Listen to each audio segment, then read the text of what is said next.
जी, वक्त आ गया है घोषणा पत्र का, क्योंकि देश लोकसभा चुनाव की दहलीज पर खड़ा हुआ है। आने वाले कुछ ही दिनों में चुनाव की तारीखों का ऐलान हो जाएगा और इस बीच सियासी हलचल बढ़ती हुई नजर आ रही है। हर तरफ से जोरदार दावे किए जा रहे हैं। पाला बदलने से लेकर पूरी की पूरी पार्टी लेकर दल बदल लेने तक की यहाँ पर तस्वीरें सामने निकल कर आ रही हैं। एक तरफ सत्ता पक्ष है, प्रधानमंत्री नरेंद्र मोदी है, विकसित भारत का देश को सपना दिखा रहे हैं। दूसरी तरफ विपक्ष है, चुन चुन कर खामियां निकालने की कोशिश कर रहा है। इस सब के बीच अब बड़ी पॉलिटिकल पिक्चर है क्या आखिर 24 चुनाव की, यही समझने के लिए, जानने के लिए घोषणा पत्र आज खास मेहमान हमारे साथ मौजूद हैं। चुनावी इंजीनियर कहिए आप, राजनीतिक आंकड़ों के बाजीगर कहिए आप, या फिर सियासत के सबसे बड़े वैज्ञानिक कहिए आप, प्रशांत किशोर। बहुत स्वागत आपका। नमस्कार। ये प्रशांत की प्रयोगशाला अगर मैं कहूं, क्योंकि जन स्वराज है मतलब सही लोग सही सोच, एक सामूहिक प्रयास, और ये जो प्रशांत की प्रयोगशाला है इसमें प्रशांत किशोर के सियासी अवतार वाला आविष्कार कहां तक पहुंचा? नहीं, प्रयोगशाला तो आप कह सकते हैं। प्रयोगशाला इस नजरिए से है कि पिछले 20 वर्षों में मेरा जो कुछ भी सामाजिक राजनीतिक अनुभव रहा है, पहले 10 साल संयुक्त राष्ट्र संघ में और फिर करीब 8 से 10 साल जो मैंने काम किया, जिसको लोग चुनावी रणनीतिकार, प्रबंधक वगैरह शब्दों से एड्रेस करते हैं, उस 10-20 साल में जो कुछ भी मैंने सीखा, वो सब सीखने समझने के बाद मैंने ये तय किया और मेरी ये समझ बनी, मेरा ये अनुभव रहा कि अगर आपको राजनीति में कोई आमूलचूल परिवर्तन लाना है तो उसके लिए आपको समाज के स्तर पर उतरकर काम करना होगा।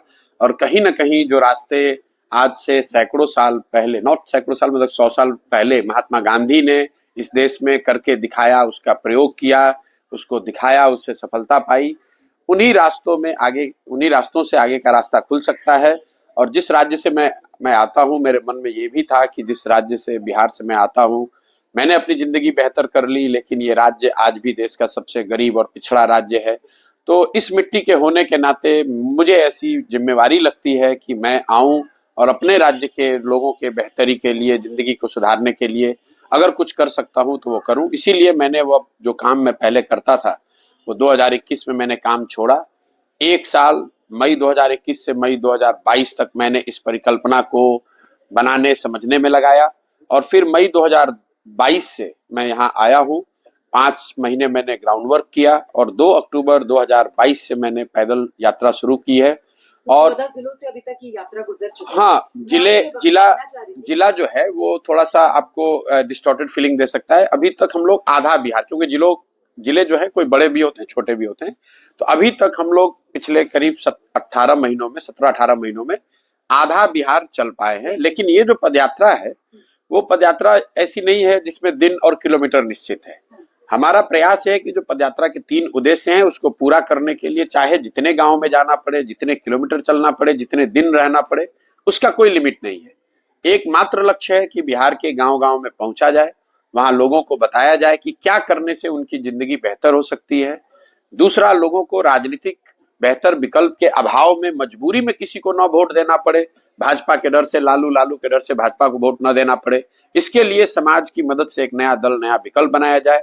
और तीसरा कि अगर लोग अच्छे लोगों को चुन भी दे तो भी जो चुने हुए लोग आए उनके पास बिहार की जमीनी हकीकत को समझकर एक सही योजना हो जिससे बिहार में पलायन रुके, बेरोजगारी खत्म हो, यहाँ के बच्चों के लिए शिक्षा हो।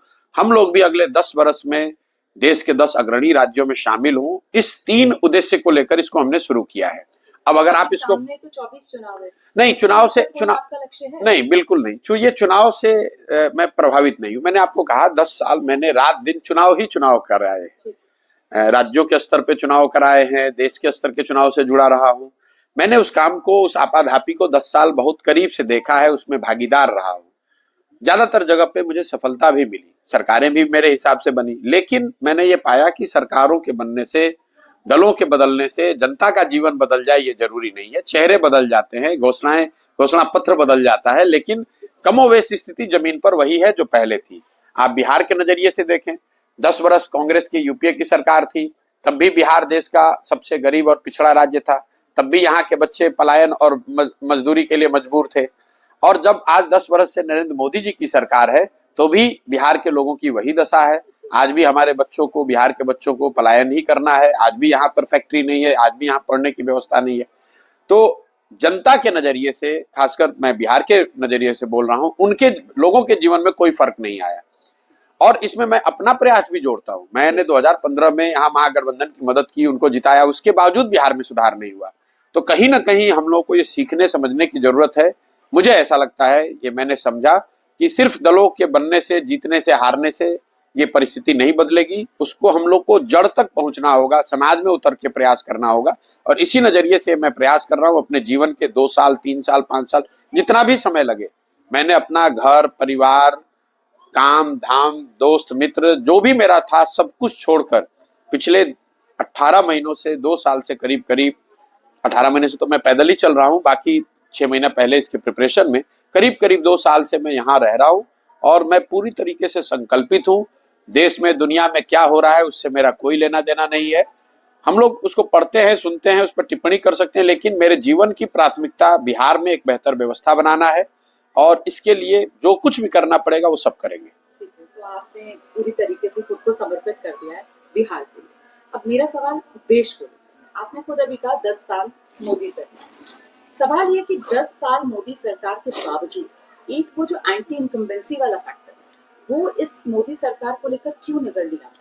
नहीं, ये देखिए, आप लोग का कई बार आंकड़ों को पढ़ने और समझने का, आंकड़ों की खूबी यह है कि आप उसको जिस तरीके से चाहे उस तरीके से इंटरप्रेट कर दें।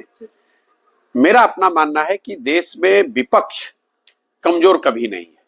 विपक्षी पार्टियां कमजोर हो सकती हैं, विपक्ष का फॉर्मेशन कमजोर हो सकता है, विपक्ष कमजोर नहीं है। क्योंकि अगर आप आंकड़ों को ही देखेंगे तो बीजेपी को जब सबसे बड़ी सफलता 2019 में मिली तो उनको 38% वोट मिला। मतलब अगर 100 लोग वोट देने गए, उसमें 38 लोगों ने बीजेपी के, मोदी जी के, उनके कार्यशैली को, उनके विचारधारा को, उनके काम के आधार पर वोट किया। 62 लोगों ने उनको वोट नहीं किया। अब तो विपक्ष जमीन पर नहीं है ऐसी बात नहीं है, जमीन पर हर आदमी खुश है ऐसी बात नहीं है, ज्यादातर लोग तो खुश नहीं है। लेकिन इस 62 को एक साथ करना, और या उसके एक बड़े भाग को एक साथ करना, उसके लिए जो भूमिका विपक्षी पार्टियों की, नेताओं की होनी चाहिए, कहीं ना कहीं वो मिसिंग है। तो विपक्षी पार्टी कमजोर हो सकती है, उनका एजेंडा कमजोर हो सकता है, उनकी नैरेटिव या उनका प्रयास कमजोर हो सकता है।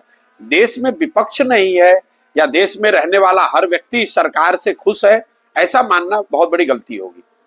सर, 24 चुनाव को लेकर अगर बिग पिक्चर और पॉइंट वाइज में आपसे कि आपकी नजर में 5 हाई पॉइंट्स क्या रहेंगे? नहीं, हाई पॉइंट्स किस नजरिए से, राजनीतिक नजरिए से या राजनीतिक नजरिए से पहले? नहीं, अगर आप ये जानना चाह रहे हैं कि 24 में क्या होगा, तो आज की तारीख में अगर आज चुनाव हो जाए, 2 महीने बाद क्या होगा मैं जानता नहीं हूं, लेकिन आज चुनाव हो जाए तो बीजेपी लेड एनडीए को बहुत बड़ी बढ़त दिख रही है। ये एक हाईलाइट अगर आप इसको लेना चाहते हैं तो ले ले। ठीक है। लेकिन 2 महीने में और क्या होगा ये मैं जानता नहीं। जनता किस तरफ किसको वोट देती है मुझे नहीं पता है। मुझे ये पता है कि अगर आज चुनाव हो जाए तो बीजेपी लेड एनडीए को एक बहुत बड़ी बढ़त है। बीजेपी की तरफ से दावा किया जा रहा है कि बीजेपी 370 और एनडीए 400। आपसे मैं ये समझना चाह रही हूँ, क्योंकि आपने करीबी से काम करने का तरीका देखा है, प्रधानमंत्री नरेंद्र मोदी का भी, अमित शाह का भी, कि इस तरीके के जो आंकड़े दिए जा रहे हैं इनकी तरफ से, ये वाकई में मुमकिन है? ये लोग देखिए चुनावी जुमले के तौर? नहीं, देखिए, ना वो जुमला है ना ये उसकी कोई गारंटी है कि वो हो ही जाएगा। ये तो चुनाव लड़ने की रणनीति का, प्रयास का, स्ट्रेटेजी का हिस्सा है। चुनाव सिर्फ जमीन पर नहीं, वो दिमाग में भी लड़ा जाता है, साइकोलॉजिकली भी लड़ा जाता है, और एक गोल सेटिंग भी होती है। आप परीक्षा में बैठते हैं तो अपने लिए तय करते हैं कि मुझे 90% नंबर लेकर आना है। उसमें कोई सही गलत की बात नहीं है। 90% का लक्ष्य लेकर आप तैयारी कर रहे हैं। संभव है कि 85 आ जाए, संभव है कि 95 आ जाए। तो अगर बीजेपी ये दावा कर रही है तो ऐसा तो ये हर चुनाव में करते हैं। बंगाल में भी कहा 200 सीट से ज्यादा लेकर आएंगे, हर प्रोग्राम में बैठ के कहा कि 200 से ज्यादा लिख के ले लीजिए, 200 से ज्यादा आ रहा है, आए 77। तो ये राजनीतिक दल, नेता इस तरह के दावे या इस तरह की गोल सेटिंग करते हैं, उसमें कोई सही गलत नहीं है, वो तो एक अनुमान है किसी को। देखिए, देश में जितने लोग भी हैं, नेताओं की बात तो छोड़ दीजिए, जो ट्रेंड सेफोलॉजिस्ट्स हैं, जो रोज नंबर आंकड़ों को देख रहे हैं, उसका अध्ययन कर रहे हैं, उनको भी किसी को डेफिनेटिव ये पता नहीं होता है। क्योंकि जो लोग भी स्टैटिस्टिक्स को समझते हैं, सेफोलॉजी को समझते हैं, कोई आंकड़ा आता है उसमें 3% प्लस माइनस का लोग मानकर चलते हैं। 3% तो वो नीचे लिखते हैं डिस्क्लेमर में कि plus minus 3% error, margin of error हो सकता है। अब भारत जैसे देश में अगर आप 3% प्लस और माइनस मतलब 5%, 6% का आप मार्जिन लेकर चल रहे हैं, 6% में तो कहां का कहां रिजल्ट हो जाएगा। तो आप एक इन्फॉर्म्ड गेस कर सकते हैं, आप प्रिसाइज नंबर नहीं दे सकते हैं। अगर आप देते हैं तो it's like calling the coin. देखिए, अगर कई बार कहते हैं अरे हमने पिछली बार कहा था वो नंबर आ गया, मतलब सेफोलॉजिस्ट दावा करते हैं, चुनावी विशेषज्ञ दावा करते हैं, टीवी चैनल वाले भी हल्ला मचाते हैं, पत्रकार के अलावा नेता भी कहते हैं। लेकिन होता ही है कि अगर मान लीजिए आपको कोई बोले कि भैया सिक्का उछालो, बोलो हेड और टेल, अगर 10 आदमी खड़े हैं तो 5 आदमी तो सही बता ही देगा, क्योंकि प्रोबेबिलिटी 2 है। तो कई, और जो सही बताएगा वो बताने लगेगा कि मुझे मालूम है कि कैसे सिक्का को कॉल किया जाता है। इसे ऐसी कोई बात नहीं है, आप एक इन्फॉर्म्ड गेस कर सकते हैं। किसी को प्रिसाइज नंबर नहीं मालूम होता है, वो मोदी जी को भी नहीं मालूम है, और कोई साधारण सेफोलॉजिस्ट अगर बैठ के कर रहा है उसको भी मालूम नहीं है। अगर मालूम होता तो बंगाल में 200 सीट का दावा कैसे कर रहे थे, कर्नाटक में जीत का दावा कैसे कर रहे थे। आप ये बड़े राज्य छोड़ दीजिए, दिल्ली उनके नाक के नीचे एक सिटी स्टेट है, वहां पर 2015 में आम आदमी पार्टी को 67 सीट आ गया, 2020 में उनको 62 सीट आ गई, और अमित शाह खड़े होकर कह रहे थे हमें 40 सीट आ रहा है, 40 प्लस सीट आ रहा है। तो ये 2 बातें हैं, एक तो उनको पता नहीं होता है, फिर भी वो कहते क्यों है? कहते इसलिए है कि उनको जो सूचनाएं मिल रही होती है उसके आधार पर उनका गेस है। और दूसरा, आपको पार्टी के नेता होने के नाते आप ये थोड़ी ना कहिएगा कि मैं हार रहा हूं, आप तो यही कहिएगा कि मुझे बहुत बड़ी जीत मिल रही है। एक सवाल और, इससे बिल्कुल उलट सवाल, दूसरी तरफ के जो दावे हैं उनकी तरफ से कहा जा रहा है कि साहब जिस तरीके का बम बम माहौल इस बार बीजेपी के लिए है, मोदी के लिए राममय माहौल है, वो लाभार्थी हैं, मोदी की गारंटी है, हिंदी हार्टलैंड के 3 राज्य जहां पर अभी बम्पर जीत मिली है, तो ये एक तरीके से 2004 कहीं 2024 में रिपीट होने वाला है। मतलब जो उस जमाने में इंडिया शाइनिंग वाला एक माहौल था। नहीं, देखिए, ये कॉमन सेंस की बात है। When you get over confident, like logical बात है कि one should never get over confident. लेकिन अभी जो बीजेपी का डिस्पेंसेशन है, जो लीडरशिप है, जो उनका काम करने का तरीका है, वो दावा पब्लिकली कुछ करे, इनका जो काम करने, इनकी जो कार्यशैली है, ये वो लोग नहीं है जो ओवर कॉन्फिडेंट हो जाते हैं। दे गो फॉर द किल। अगर उनको मालूम है कि वो जीत रहे तो भी वो हल्के में नहीं लड़ेंगे। वो ये जो मैं आपको बता रहा हूं, जैसे मोदी जी या अमित शाह या जो भी अभी बीजेपी की लीडरशिप है, इनकी कार्यशैली ये नहीं है कि बस जीत हो गया अभी बैठ जाओ, बस जीतने ही वाले हैं। वो दावा तो कर रहे हैं कि जीत रहे, लेकिन अपनी मेहनत में, अपने प्रयास में कुछ कमी नहीं छोड़ेंगे। जैसे आप देख लीजिए, एक सीट अभी जैसे बिहार में नीतीश कुमार को लेकर आए, उनको मालूम है, आंकड़े बता रहे हैं कि नीतीश कुमार के भाजपा में आने से भाजपा को चुनावी फायदा कुछ नहीं है, विधानसभा के नजरिए से तो उनको नुकसान है। आप बिहार में किसी भी भाजपा के वर्कर से, समर्थक के, लीडर से बात कीजिएगा तो प्राइवेटली वो ये कहेगा इसका नुकसान है। लेकिन वो फिर भी क्यों लेकर आए? क्योंकि वो एक साइकोलॉजिकल एडवांटेज चाहते थे, इंडिया अलायंस को साइकोलॉजिकल झटका देना चाहते थे।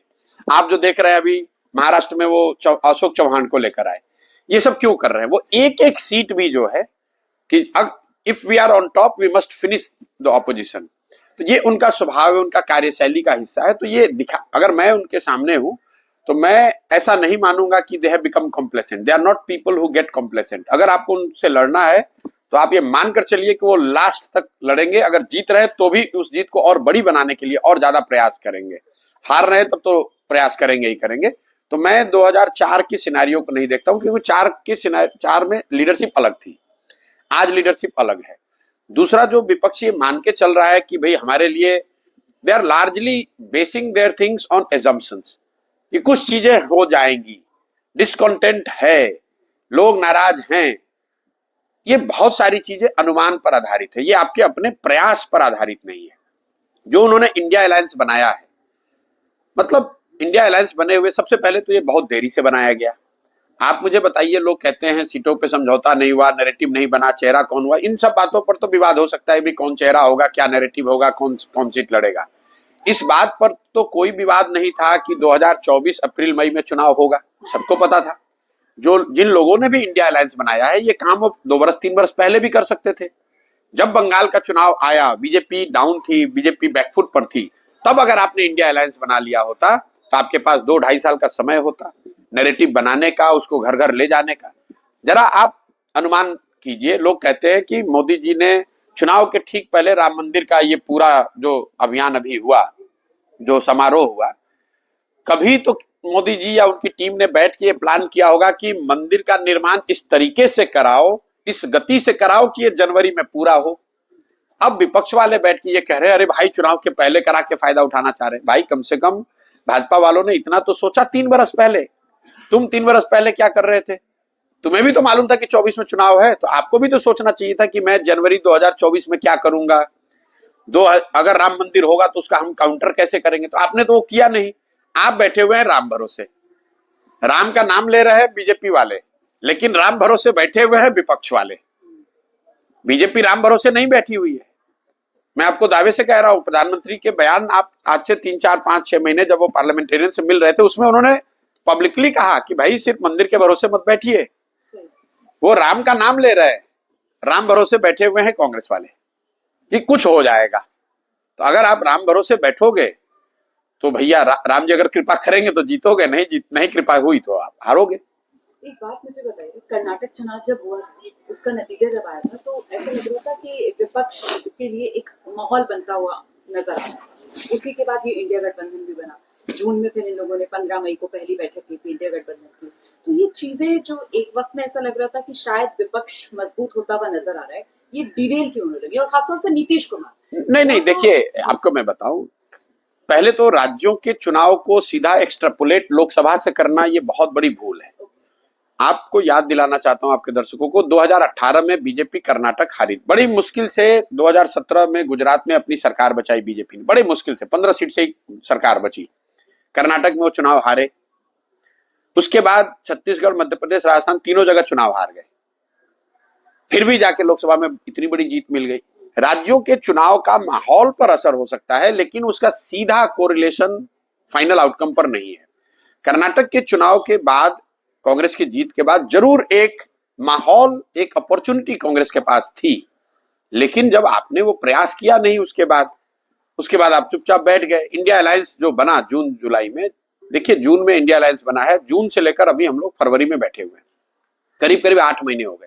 8 महीने में इंडिया अलायंस के लोग कुल 6 या 8 दिन साथ में बैठे। उन 6 और 8 दिनों में भी अगर आप नंबर ऑफ वर्किंग आवर जोड़िएगा तो मुश्किल से मुझे लगता है कि 25-30 घंटे इन लोगों ने इंडिया अलायंस पर काम किया है। अगर आप इसको समझिएगा, आपने जून में बनाया, चलो देरी से बनाया, तो अगर आप 7 दिन यहीं पर बैठ जाते और 7 दिन में ये सारा काम कर लेते तो आपके पास 8 महीने उस काम को जमीन पर एग्जीक्यूट करने के लिए होता। राहुल जी मान लीजिए यूरोप जाते हैं, अमेरिका जाते हैं, 7 दिन जाते हैं ना साथ में। एक बार 7 दिन जाकर आप अलग अलग यूनिवर्सिटी में बात कर रहे हो ना, लोगों से मिल रहे हो ना, तो वो 7 दिन 8 दिन आप यहीं पर बैठ के काम पूरा कर लेते। तो आप 8 महीने में 7 दिन बैठे हैं साथ में। आज तक इंडिया अलायंस का एक पब्लिक मीटिंग नहीं हुआ, ना उसका कोई नैरेटिव बना, ना कोई कॉमन मिनिमम प्रोग्राम जनता ने देखा, ना कोई उसके चेहरे बने, ना सीट शेयरिंग का काम हुआ। और ये सब हो रहा है, इस बीच में आप एक अलग यात्रा पर निकल गए, और वो यात्रा इंडिया अलायंस की यात्रा नहीं है, वो कांग्रेस की यात्रा है। इसीलिए मैंने किसी दूसरे इंटरव्यू में कहा कि मतलब इससे गलत टाइम यात्रा का कुछ हो ही नहीं सकता था।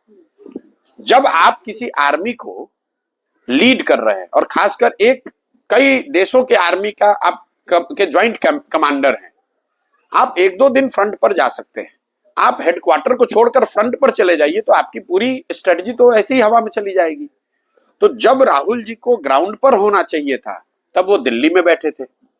जब उनको दिल्ली में होना चाहिए था स्ट्रेटेजिक चीजों को सॉल्व करने के लिए, सीट शेयरिंग करने के लिए, नेताओं को साथ में रखने के लिए, कैंडिडेट का चुनाव करने के लिए, कॉमन मिनिमम प्रोग्राम फाइनलाइज करने के लिए, तब वो रोड पर घूम रहे हैं। तो ये तो जब इस तरह की आप कॉमन सेंसिकल चीजें भी अगर आप नहीं ठीक कर रहे हैं तो आप कैसे जीत सकते हैं? बेसिक जो बात आपने कही ना, बिल्कुल कॉमन सेंस वाली बात है। ये बात प्रशांत किशोर को समझ में आती है, ये बात रुबाना इसार खान को समझ में आती है, और ये बात मुझे लगता है हजारों लाखों लोगों को भी बहुत आसानी से समझ में आती है।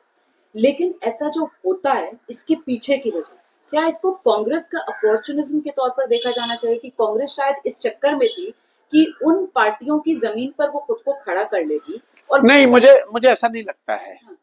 अगर ऐसा होता, अगर कांग्रेस की रियली नियत ऐसी होती कि मैं बिहार में आरजेडी जदयू का स्पेस ले लूं, या यूपी में सपा का स्पेस ले लूं, या बंगाल में टीएमसी का स्पेस ले लूं, तो उसके लिए तो 3 साल 4 साल पहले से प्रयास करते। वो उनका वो प्रयास नहीं है, सिंपल लेथार्जी है and lack of common sense है। हुआ ये कि जो उन्होंने पहली पदयात्रा की उसको थोड़ा सा ट्रैक्शन मिला, चैटर बना। अब भारत जोड़ो यात्रा को थोड़ा उसको ट्रैक्शन मिला, तो ये कट कॉपी पेस्ट है कि चलो एक यात्रा से फायदा हुआ, एक और यात्रा कर दो। ये नहीं देखा कि भैया कट कॉपी पेस्ट कर रहे हो, टाइमिंग अलग है, प्रॉब्लम्स अलग हैं, चैलेंजेस अलग हैं। अभी आपके लिए जरूरी है कि आप ममता बनर्जी से सीट फाइनल करो। अभी या तो आपको ये था कि मुझे कांग्रेस का ही चुनाव लड़ना है, कांग्रेस के बैनर पे लड़ना है, तो फिर आप यात्रा करो, कोई दिक्कत नहीं है।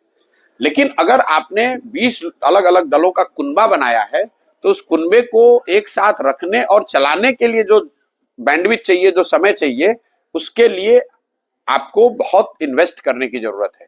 और वो ना करके आप मणिपुर में घूम रहे हैं, नागालैंड में घूम रहे हैं, बंगाल में घूम रहे हैं, उड़ीसा में घूम रहे हैं। नतीजा क्या हुआ? आप जिस राज्य में जा रहे हैं वहां पर एलायंस पहले खत्म हो गया। तो ये सलाहकारों की दिक्कत है, कांग्रेस की प्लानिंग की दिक्कत है और कोऑर्डिनेशन की दिक्कत नहीं, ये पूरी ओवरऑल जो देखिए, it all starts emanates from the leaderships own thinking. देखिए, सलाहकार जो है वो तो आपको सलाह दे सकते हैं। आपके 3 सलाहकार हैं, तीनों काबिल हैं, तीनों ने सलाह दिया, पिक तो आप एक ही डिसीजन करोगे। तो अब लीडर तो मल्लिकार्जुन खड़गे हैं, तो नहीं, देखिए, लीडर तो राहुल गांधी ही है कहने। सबको मालूम है, इसमें अच्छा करने की क्या बात है, आपको भी मालूम है। कांग्रेस को चला तो रहे हैं एक ही व्यक्ति, वो है राहुल गांधी। पिछले 2008-9 के बाद जब यूपीए 2 बनी, उसके बाद मुझे लग रहा है 2 या 3 साल जब से सोनिया जी का को स्वास्थ्य को लेकर उन्होंने थोड़ी सी बैकसीट ली है, उसके बाद से चाहे फॉर्मेशन कोई भी रहे, चला रहे राहुल गांधी। तो जब राहुल गांधी चला रहे हैं तो जिम्मेवारी भी उन्हीं को लेनी पड़ेगी। आप जब कांग्रेस के साथ डील कर रहे थे तो इंटरेक्शंस आपके राहुल गांधी के साथ? नहीं, मैं तो कोई राहुल गांधी अकेले के साथ नहीं, मैं तो कांग्रेस की पूरी लीडरशिप के साथ बात कर रहा था। और मेरी जो लंबी उनसे बातचीत हुई, जो 1-1.5 बरस तक चली, उसमें कोई राहुल गांधी अकेले नहीं बात कर रहे थे। उसमें सोनिया गांधी भी थी, उन परिवार की प्रियंका गांधी भी थी, और कांग्रेस के जो बड़े 15-20 लीडर है वो सब शामिल थे। आपकी समझ क्या बनी प्रशांत जी? मतलब सोनिया गांधी से इंटरेक्शन, राहुल गांधी से इंटरेक्शन, प्रियंका गांधी से इंटरेक्शन, बाकी लीडर्स को मैं छोड़ देती हूँ, लेकिन ये जो गांधी परिवार के 3 चेहरे हैं और ये अगली पीढ़ी, मतलब राहुल और प्रियंका पर कहा जाता है कि कहीं ना कहीं कांग्रेस का पूरा दारोमदार है, तो इनमें आपको किसमें क्या इक्विपमेंट नजर आता है, या किसका क्या प्लस और नेगेटिव पॉइंट नजर आता है? नहीं, देखिए, सिंपल बात है कि ये 3 लोग कांग्रेस नहीं चला रहे। कांग्रेस चला रहे राहुल गांधी। अच्छा। सोनिया गांधी हो, प्रियंका गांधी हो, दूसरे जो लोग भी हो, खड़गे साहब हो, सब लोग सपोर्टिव रोल में चला रहे कांग्रेस राहुल गांधी। इस बात में कोई कहीं इफ बट किंतु परंतु नहीं है। वो चाहे कैमरे पे कुछ भी दावा कर लें, लोग चाहे कुछ भी कह दें, चला रहे राहुल गांधी। और राहुल गांधी की जो अपनी समझ है, उनको लगता है कि we are on right track, it's just matter of time. आज नहीं तो कल जनता मोदी से नाराज होगी और वो हमें गद्दी पर वापस बैठा देगी। मुझे लगता है कि जो सबसे बड़ी कमी कांग्रेस के लीडरशिप में है, वो जब तक आप मानोगे नहीं कि आपको परेशानी है, आप उसका सुधार करने का प्रयास करोगे कैसे? आप ये मान रहे हो कि भैया हम ठीक है, हमारे कम्युनिकेशन में, हमारे आउटरीच में, हमारे स्ट्रेटजी में कोई गलती नहीं है। जनता को समझ में नहीं आ रहा है, जनता धीरे धीरे समझेगी, जब उसको परेशानी होगी वो समझेगी। लोकतंत्र में मुझे लगता है कि ये बड़ा एरोगेंट वे ऑफ एनालिसिस है। अगर मैं मान लीजिए इतना बड़ा प्रयास बिहार में कर रहा हूं, इसके बावजूद अगर जनता इस बात को स्वीकार नहीं करती है, तो I should be humble enough to accept कि भाई मेरे प्रयास में, मेरे कम्युनिकेशन में कुछ कमी रह गई, मुझे और इसको सुधारने की जरूरत है। अगर वो ना करके मैं ये कहूं कि अरे यार बिहार की जनता तो समझ ही नहीं रही है, तो वो एक्सक्यूज नहीं है। मुझे लग रहा है कि कहीं नहीं, जैसे राहुल जी का आपने बयान सुना होगा, कहते भाई पूरी मीडिया हाईजैक हो गई है, ईडी सीबीआई सब हाईजैक हो गया है, इलेक्शन कमीशन इम्पार्शियल नहीं। इन बातों में थोड़ा दम है, लेकिन इसी वजह से कांग्रेस चुनाव हार रही है ऐसा मैं नहीं मानता हूं। अगर ऐसी बात होती तो कोई राहुल गांधी से ये पूछे कि भाई 2014 में तो मीडिया आपके पास था, आप सत्ता में थे, ED CBI election commission judiciary सब आपके साथ था, तब 2014 में आप 50 सीट के नीचे कैसे आ गए? और अगर मीडिया से ही और जुडिशरी इलेक्शन कमीशन से ही जीत हार होती, तो बीजेपी पिछले 10 वर्षों में जहां कहीं भी चुनाव हारी है, वो कैसे चुनाव हारी है? देखिए, जो भी सत्ता में रहेगा उसको मीडिया का, व्यवस्था का, संस्थाओं का कुछ ना कुछ सपोर्ट रहता ही है, एक्स्ट्रा सपोर्ट रहता है। जब कांग्रेस सत्ता में थी तो उन्हें भी था, और आज बीजेपी है तो उनको भी है, थोड़ा ज्यादा हो सकता है, उसको ज्यादा मिसयूज कर सकते हैं, ज्यादा कम कर सकते हैं। लेकिन लड़ाई तो आपको पॉलिटिकली ही लड़ना पड़ेगा। आपके बिहाफ में मीडिया वाले लड़ाई नहीं लड़ेंगे। आप लड़ाई लड़ रहे हैं तो मीडिया उसको दिखा सकता है, थोड़ा कम दिखाएगा, ज्यादा दिखाएगा, दिखाना तो पड़ेगा ही। आप सब बात छोड़ दीजिए, अभी किसानों का आंदोलन चल रहा है, सो कॉल्ड सरकार का पूरा ही कब्जा है मीडिया पर। भले ही उसको उसके अलग अलग पहलू, अलग अलग नजरिए से लोग दिखा रहे हैं, लेकिन दिखा तो सब रहा है कि भैया किसान का आंदोलन हो रहा है, किसान रोड पर आए हुए हैं। कोई भी मीडिया, चाहे बीजेपी का अपना इन हाउस भी मीडिया हो, क्या है वो कह सकता है कि किसान रोड पर नहीं है? मीडिया तो एम्पलीफायर है, अगर साउंड होगा तो उसको कोई बढ़ा सकता है, कुछ घटा सकता है, लेकिन साउंड क्रिएट करने की जिम्मेवारी, आंदोलन खड़ा करने की जिम्मेवारी वो तो पॉलिटिकल पार्टी की है। तो जब तक राहुल जी या कांग्रेस की लीडरशिप इस बात को नहीं समझेंगे, तब तक ये ऐसा है कि you are putting the ball in others court. कि भाई मैंने कहीं बयान सुना, उन्होंने कहा कि मीडिया, ईसी, जुडिशरी सब मेरे हाथ में दे दो, मैं कल हरा के दिखा दूंगा। मेरे भाई, आप कभी नहीं हरा के दिखा पाओगे, क्योंकि जब तक आप अपनी गलती नहीं देख रहे हो, दूसरे की गलती को पर उंगली उठा रहे हो। दूसरा गलत है, हो सकता है, वो विवाद का विषय है, पहले अपने को तो ठीक करो।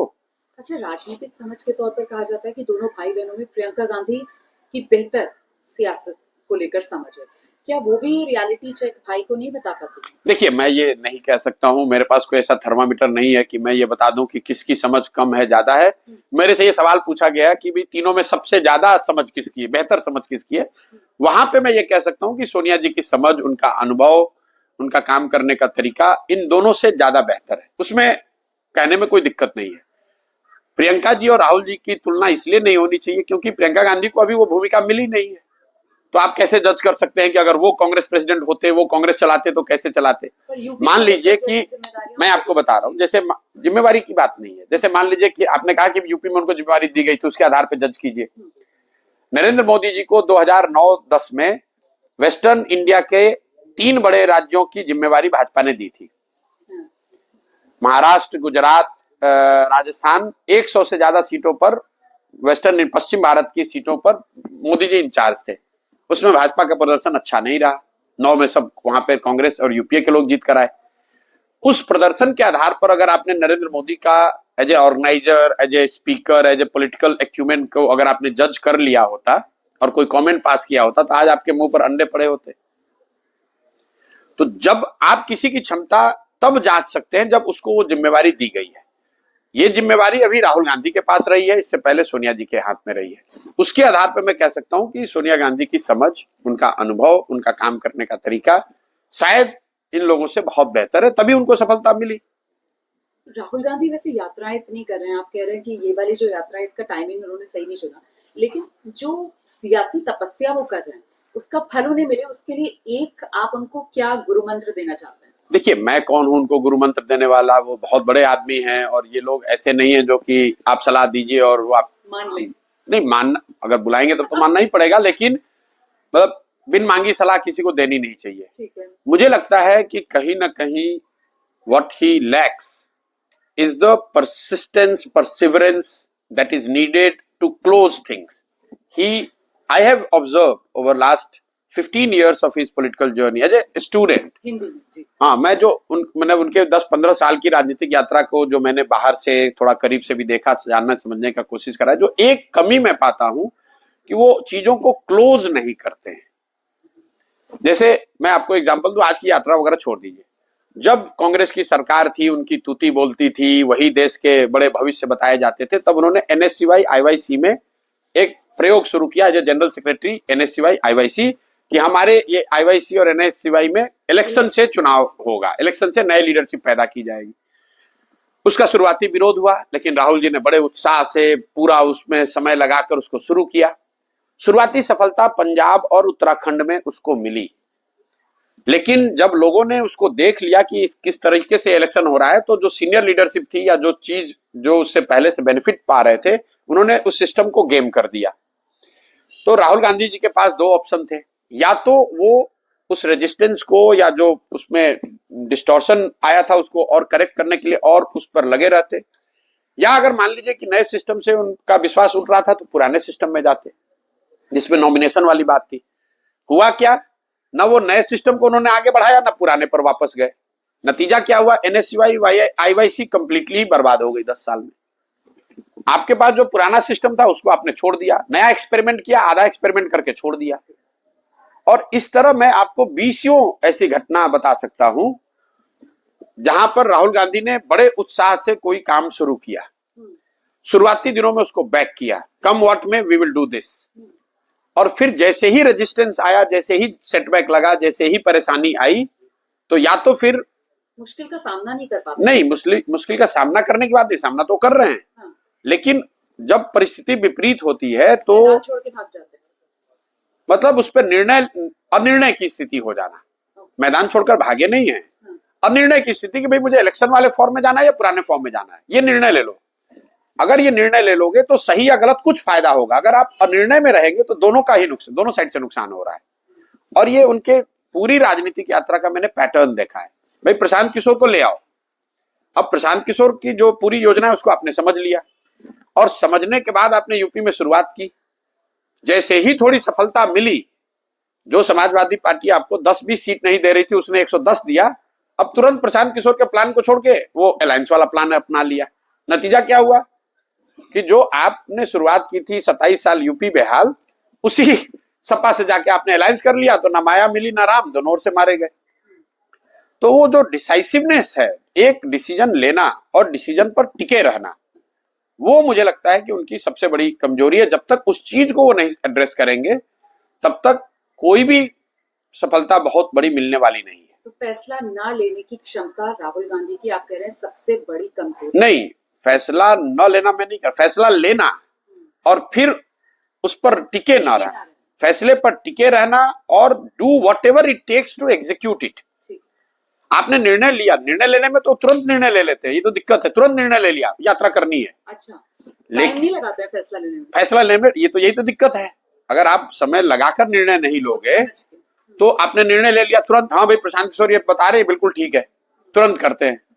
लेकिन मेरा अपना यूपी का क्यों, मैं 10 दिन बैठने के बाद भी मैंने उनके ऑफर को, कांग्रेस के ऑफर को क्यों मना किया? इसलिए मना किया कि मेरा यूपी में अनुभव ये रहा था कि जब आप उनको चीजें बताते हैं कांग्रेस की लीडरशिप को कि ये 10 चीजें करनी है, वो तुरंत एग्री कर जाएंगे। 10 के 10 बात, लोगों को लगता है कि लोग एग्री नहीं कर रहे, वो 10 के 10 बात एग्री कर जाते हैं। मेरी समस्या है कि बहुत जल्दी एग्री कर जाते हैं, 10 चीज पे एग्री कर गए। इसका मतलब उन्होंने पूरी उसकी नुआंसेस को समझा ही नहीं कि इस 10 चीज को करने में कितनी ताकत, कितनी डिटर्मिनेशन की जरूरत है। नतीजा ये होता है कि जब आप 10 चीज को करने जाएंगे और 4 चीज में जैसे ही अटकेंगे तो फिर आप उसको मैदान छोड़कर भाग जाएंगे, और भागेंगे मतलब अब उसको छोड़ दिया बीच में ही, लटका दिया, तो अब आप ना पीछे जा रहे ना आगे जा रहे हैं, ये मुसीबत है। तो फिर अब कांग्रेस तो राहुल गांधी के हाथों में, तो 14 की तरह और ज्यादा डेसिमेट होते हुए हम देखेंगे 24 में कांग्रेस को, या 19 में जो हल्का सा ग्राफ बढ़ा था 14 के बाद, उस दिशा में आपको? नहीं, 19 में ग्राफ बढ़ा कहाँ था भाई, आप लोग देखिए, जो कांग्रेस को सीटें 19 में आई थी जी, वो केरल से आई, तमिलनाडु से आई और पंजाब से आई। ये 3 राज्य हैं, 9 सीट तमिलनाडु से, 18 केरल से और 7 पंजाब से। तो 2/3 करीब 2/3 कांग्रेस के जो एमपी आज हैं वो 3 राज्यों से आते हैं। ये कोई भी राज्य ऐसा नहीं है जहां कांग्रेस ने बीजेपी से लड़के उनको हराया हो। केरल में आप लेफ्ट को हराए, तमिलनाडु में आप एआईएडीएम को हराए और वो भी डीएम के अलायंस में, और पंजाब में आपने अकालियों को हराया। जब तक कांग्रेस बीजेपी से डायरेक्ट मुकाबले में उनको नहीं हराएगी, और वो करीब 250 ऐसी सीटें हैं जहां कांग्रेस और बीजेपी में सीधा मुकाबला है, जब तक कांग्रेस उसमें कम से कम 1/3 सीट ना जीते, मतलब लोग कहते हैं रिवाइवल का प्लान क्या है?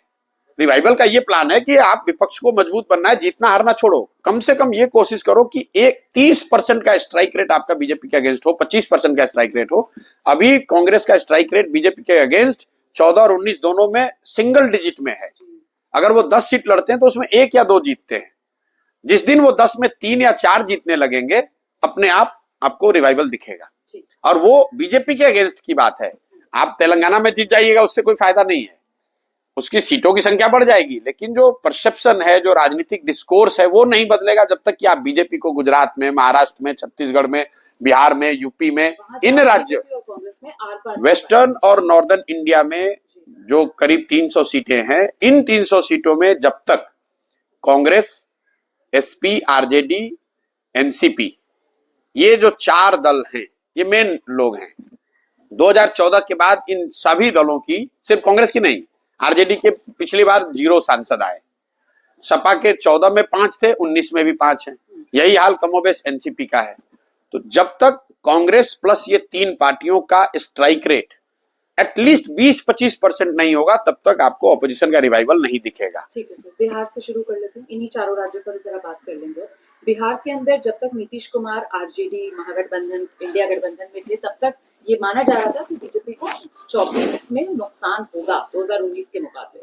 हालांकि अभी आपने कहा कि बीजेपी को एक सीट का फायदा नहीं होगा नीतीश कुमार के साथ आने से। नीतीश कुमार के साथ आने से बीजेपी पार्टी को यहाँ नुकसान होगा। तो इसलिए नुकसान होगा कि नीतीश कुमार का अपना कोई वोट बैंक यहाँ बचा नहीं है, खासकर लोकसभा के चुनाव के नजरिए से।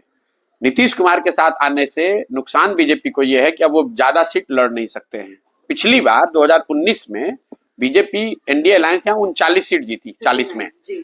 लेकिन उस 39 में बीजेपी सिर्फ 17 जीती, क्योंकि वो लड़े ही 17 थे। अगर बीजेपी बिना नीतीश के लड़ती तो शायद 30 सीट के आसपास लड़ते, और उसमें अगर वो 20 भी जीतते तो भी उनकी टैली पीछे बार से बढ़ती। अब वो उतनी सीट लड़ेंगे नहीं, तो नेट या तो 2-4-5 सीट का फायदा होगा या नुकसान होगा। लेकिन एनडीए को यहाँ पहले भी बहुत बड़ी बढ़त थी बिहार में, और नीतीश कुमार के आने के बाद से वो बढ़त थोड़ी और 1-2% से और मजबूत हुई होगी। लेकिन नीतीश कुमार के आने से एनडीए की ताकत बिहार में बढ़ गई है, ऐसा जो लोग दिल्ली में बैठ के एनालिसिस कर रहे हैं, उनको बिहार की पॉलिटिक्स का जमीनी हकीकत का कोई जानकारी नहीं है। वो जो मोदी और अमित शाह की जोड़ी एक सीट पर फोकस करती है, जो आपने कहा कि बहुत फोकस्ड है, तो नीतीश कुमार को एनडीए के पाले में लाकर बिहार 40 लोकसभा सीटें, 40 में से 40 स्ट्राइक रेट का इंतजाम तो किया नहीं। वो उनको मालूम था कि यहाँ पर हम जीत रहे हैं। नीतीश कुमार को सीट के लिए लेकर नहीं आए हैं। नीतीश कुमार को वो साइकोलॉजिकल उस लड़ाई को जीतने के लिए लेकर आए हैं कि नीतीश कुमार इंडिया गठबंधन बना रहे थे, उसके अगुआ थे, प्रधानमंत्री का चेहरा बन रहे थे विपक्ष के, तो उसी को तोड़ के ला दो। तो एक झटके में जो साइकोलॉजिकल झटका दिया बीजेपी ने, उसके लिए दिया। उनको इलेक्टोरल यहाँ कोई फायदा नहीं है, उनको तो इलेक्टोरल नुकसान है इसका। लेकिन इट इज लाइक, अंग्रेजी में एक फ्रेज है, losing the battle to win the war. ये बिहार में थोड़ा नुकसान सह लो 5 सीट का, लेकिन जो इंडिया अलायंस की कहानी बनाने की कोशिश की जा रही थी, उसको जड़ से ही खत्म कर दो। इसलिए नीतीश को लेकर आए हैं। वो लोग ऐसे लोग नहीं है कि उनको आंकड़े सर्वे सब उनके पास होते हैं। उनको मालूम है कि भैया बीजेपी नीतीश के भरोसे बिहार जीत रही है या सीट बढ़ा रही है, ऐसी बात नहीं है। नीतीश के आने से बीजेपी को फायदा नहीं है, नीतीश के विपक्ष के छोड़ने से विपक्ष को, इंडिया अलायंस को बहुत बड़ा नुकसान, साइकोलॉजिकल नुकसान हुआ। तो साइकोलॉजिकल नुकसान 24 के लिहाज से बीजेपी ने, आप कह रहे हैं, इंडिया गठबंधन को पहुंचा दिया। तो इस सब के बीच नीतीश कुमार और या फिर कहा जाए पूरी की पूरी जेडीयू, उसका सियासी भविष्य कितना? कुछ नहीं, खत्म। वो तो पहले भी खत्म था, आज भी खत्म है। देखिए, मैं पिछले 7-8 महीने से रोज कैमरे पे कह रहा हूं कि नीतीश कुमार अगर महागठबंधन में चुनाव लड़ेंगे तो उनको 5 सीट भी नहीं आएगा। कहीं ना कहीं नीतीश कुमार, उनके पार्टी, उनके नेता भी ये समझ रहे थे, इसीलिए चुनाव छोड़कर भागे। अब एक ही परिस्थिति में वो महागठबंधन में रहते, वो रिस्क तब लेते जब वो नीतीश कुमार प्रधानमंत्री के अगर चेहरा हो जाते, तो बिहार में एक माहौल बनाया जा सकता था कि बिहार का कोई आदमी प्रधानमंत्री का चेहरा है, इसलिए उनको सीट मिल सकती थी। वो हुआ नहीं। तो ये कॉमन पॉलिटिकल सेंस है कि भैया अगर हम चुनाव लड़ेंगे महागठबंधन में और हमारे 5 सीट भी नहीं आएगा, तो उसके बाद तो पार्टी टूट जाएगी, सीएम पद से भी इस्तीफा देना पड़ेगा, पार्टी भी जाएगी। तो उससे अच्छा है कि अभी ये खून का घूंट पी लो, ह्यूमिलेशन सह लो, अभी भाजपा में चल लो, कम से कम पार्टी बच जाएगी। लेकिन जैसे ही लोकसभा जीत कर वो आएंगे, तब दूसरी परेशानी शुरू होगी। वो परेशानी शुरू होगी कि भाजपा की इतनी ताकत होगी, भाजपा वाले इनको क्यों अपने कंधे पे उठा के घूमेंगे। तो इनको किसी न किसी तरीके से यहाँ से और कट टू साइज किया जाएगा। और जदयू एज ए राजनीतिक पार्टी का अब कोई भविष्य नहीं बचा हुआ है। जितने दिन नीतीश कुमार को भाजपा अपने मर्जी पर मुख्यमंत्री रखती है, उतने दिन है। जिस दिन वो मुख्यमंत्री हटे तो पार्टी तो पहले ही नीचे खत्म है। कई बार प्रशांत किशोर को ऐसा महसूस होता है कि मैं यहाँ आज सुबह जब आई हूँ आपसे इंटरव्यू करने के लिए, आप जितनी मेहनत जनसुराज को लेकर कर रहे हैं, कि वहाँ नीतीश कुमार ने जेडीयू में जिस तरीके से आपको जगह दी थी, एक परसेप्शन था कि आप ही उत्तराधिकारी हैं, तो वो बनी बनाई पार्टी आपको मिल जाती है। नहीं, मैं जीवन में कभी शॉर्टकट में यकीन नहीं रखता हूँ। मैंने जीवन में 1-2 जगह जहां कहीं भी शॉर्टकट लेने का प्रयास किया, मुझे झटका ही लगा है। तो मेरे दिमाग में ऐसा नहीं है कि नीतीश कुमार ने पहले दिया था, वो आज भी मैं जाऊं, आज भी मुझे रख लेंगे। ये अभियान शुरू करने से पहले भी मेरी मुलाकात हुई, मैंने ट्विटर पे ट्वीट किया हुआ है कि उन्होंने ऑफर भी दिया, बताया, समझाया। मैंने कहा कि मैं अब वो काम नहीं करना चाहता हूँ। और नीतीश कुमार अकेले व्यक्ति नहीं जो अपने दल में लाकर मुझे जगह देना चाहते हैं। मैंने देश में जिन दलों के साथ भी काम किया, ज्यादातर दल यही चाहते हैं कि भाई आप हमारे दल में रहिए, राज्यसभा चले जाइए, पार्टी की जिम्मेवारी ले लीजिए। नेता तो यही चाहेगा भाई आप मैं उसकी पार्टी को बढ़ाऊं। लोग और दूसरे दल के नेता क्या चाहते हैं वो मेरी प्राथमिकता नहीं। मेरी प्राथमिकता मेरी अपनी सोच क्या है, मैं क्या करना चाहता हूं जीवन में। मैं अपने जीवन में 10 साल मैंने उस काम को किया, मेरी अपनी पहचान समझ एक बनाई। अब उस समझ उस पहचान को लेकर मैं बिहार के लोगों के लिए कुछ करना चाहता हूं। मेरे जीवन की वो प्राथमिकता है। आपकी नहीं, ये खुद लीड लेना चाहती है। लोगों का ऐसे कहते भाई अरे पहले दूसरे को जिताते थे, अपने जीतना चाहते थे। ये भ्रम है आपका। मैं काम वही कर रहा हूं जो पहले कर रहा था। मैं पहले नेताओं को, दलों को समझाता था, उनको कैसे बेहतर अपने संगठन को बना सकते हैं, कैसे अपनी नैरेटिव बना सकते हैं, कैसे जनता के बीच जा सकते हैं, कैसे चुनाव लड़ जीत सकते हैं। यही काम मैं आज भी कर रहा हूं, सिर्फ दलों और नेताओं को नहीं, अब मैं बिहार की जनता को ये समझा रहा हूं। तो कैनवस बड़ा हो गया है, और चूंकि कैनवस बड़ा और नया है तो ये आपको थोड़ा केयोटिक दिख रहा है। आपको लग रहा है ये साथ में आएगा कैसे, लेकिन मैं बिल्कुल देख रहा हूं अपने 18 महीने के अनुभव से कि इसको किया जा सकता है।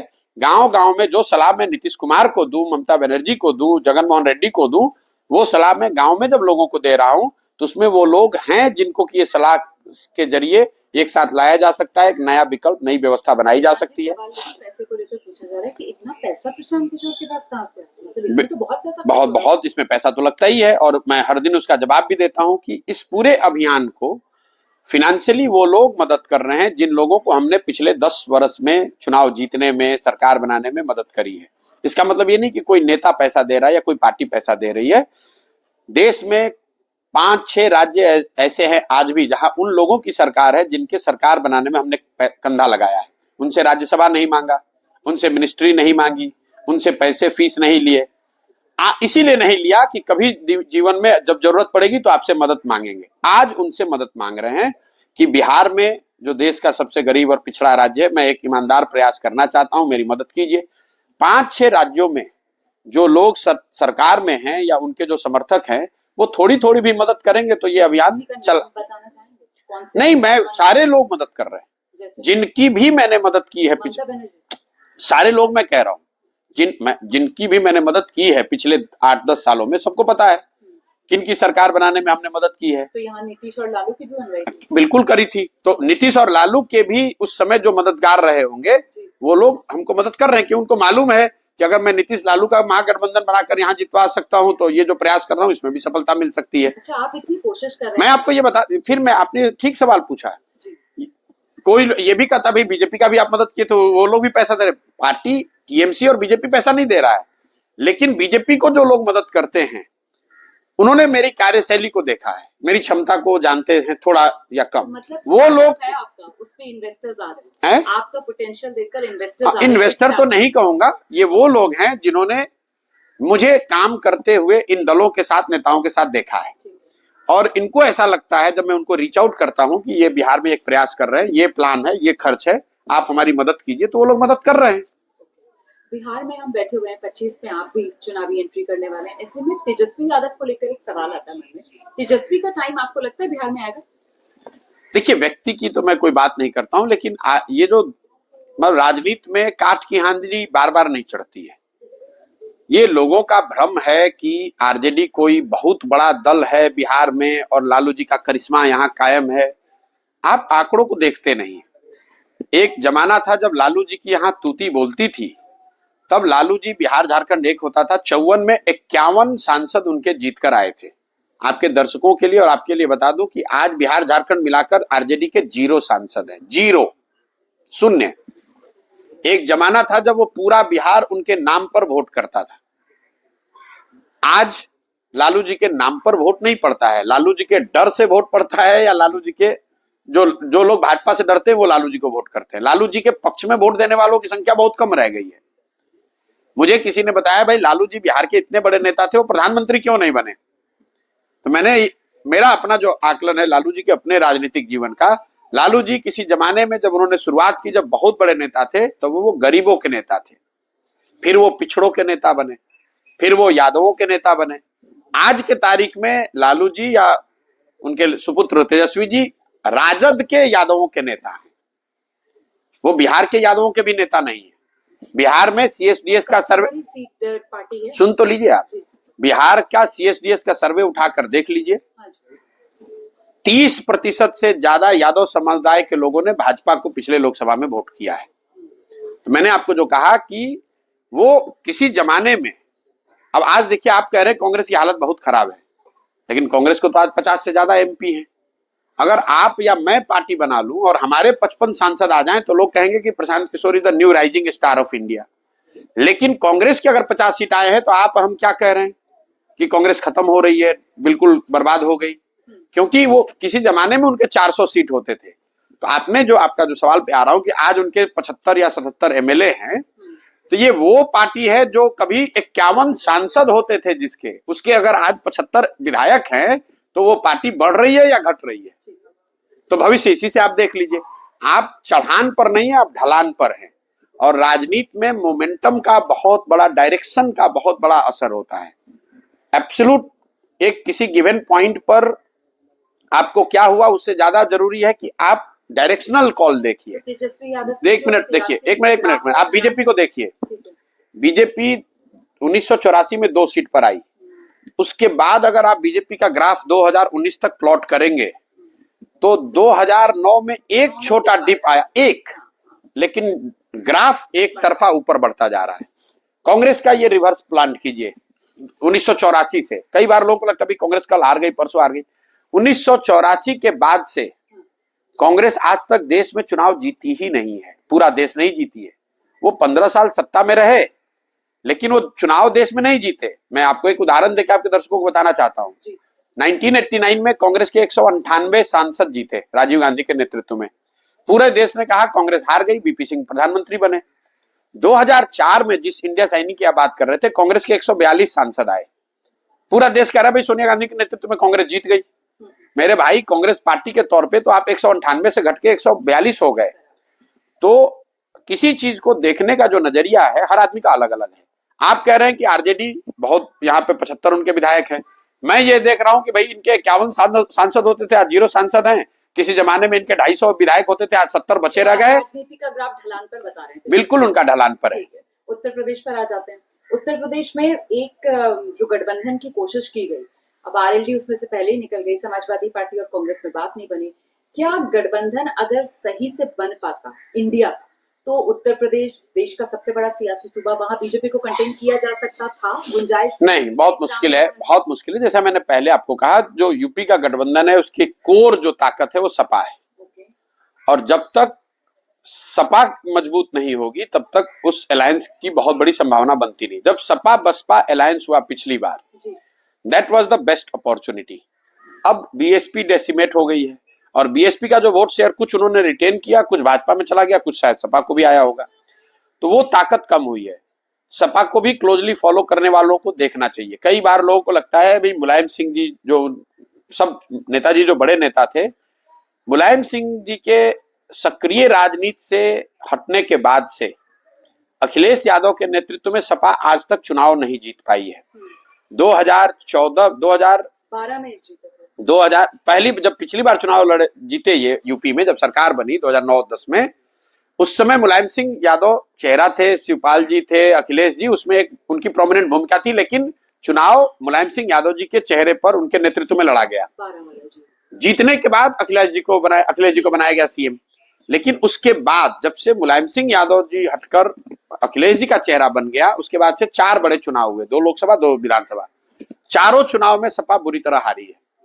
2014 के लोकसभा चुनाव हुए, अखिलेश जी मुख्यमंत्री थे, उस समय सपा को 5 सांसद आए। 2017 में कांग्रेस के साथ अलायंस में लड़े, 50-55 विधायक आए। 2019 का लोकसभा चुनाव वो बसपा के साथ अलायंस में लड़े, बसपा को 10 आए लेकिन सपा को 5 ही आए। फिर 2022 में जब उन्होंने चुनाव लड़ा विधानसभा का, फिर उनको बुरी तरह हार का सामना करना पड़ा। तो अखिलेश जी के नेतृत्व में सपा अभी तक चुनाव जीती नहीं है। ये बात मैं बार बार आपको कह रहा हूं, चाहे वो राहुल जी हो, तेजस्वी हो, अखिलेश हो, पार्टियों का नेतृत्व मिलना, चूंकि आपके पिताजी की पार्टी है तो परिवार की पार्टी है तो आप उसका नेतृत्व ले सकते हैं। पार्टी का नेता बनना आसान है, देश का, राज्य का नेता बनना अलग है। आपकी पार्टी है, आपके पिताजी लालू जी हैं तो आप राजद के नेता बन जाएंगे, लेकिन इसका मतलब ये नहीं कि आप बिहार के नेता बन गए। आप मुलायम सिंह जी के लड़के हैं तो आप सपा के नेता बन जाएंगे, तो सपा का जो वोटर है, काडर है, सिस्टम है, व्यवस्था है, वो आपको नेता मान लेगा। लेकिन उत्तर प्रदेश की जनता ने आपको नेता माने, इसके लिए तो आपको लंबे प्रयास की जरूरत है। बंगाल पर जरा वहां पर ममता बनर्जी और दीदी की शैली बेहतर तरीके से आप दर्शकों को बता पाएंगे, क्योंकि एक परसेप्शन उनके बारे में बनता है कि साहब बहुत ही जिद्दी किस्म की औरत हैं, वो जो फैसला ले लेती हैं शायद उस पर टिकी रहती हैं अपने फैसले पर, लेकिन इंडिया गठबंधन के साथ आई और फिर गठबंधन से अलग हो गई। इससे ममता बनर्जी की जो सियासत है बंगाल में, उसे फायदा होगा या नुकसान? देखिए, मैं दीदी के साथ मैंने 2 साल काम किया है। हाँ जी। और बंगाल के चुनाव में मैंने दीदी को फ्लेक्सिबल और काम करने में बहुत, जिसके साथ काम करने में आसानी हो वैसा ही पाया। मुझे कम से कम व्यक्तिगत तौर पर, मैंने ये कई मौकों पर मैंने कहा है कि मुझे दीदी के साथ काम करते हुए कोई दिक्कत हुई नहीं। 2 साल मैंने बड़े आराम से और मजे से काम किया वहां। आज उनकी क्या स्थिति है, क्या परिस्थिति है, मैं बंगाल से सीधा जुड़ा हुआ नहीं हूं, लेकिन मैं बंगाल में बीजेपी और टीएमसी में बड़ी लड़ाई देखता हूं। कई लोगों को जो ऐसा लग रहा है कि विधानसभा में जिस तरह की सफलता टीएमसी को मिली थी, इसका मतलब है कि बीजेपी एकदम कमजोर पड़ गई है पश्चिम बंगाल में, वो बहुत बड़ी भूल कर रहे हैं।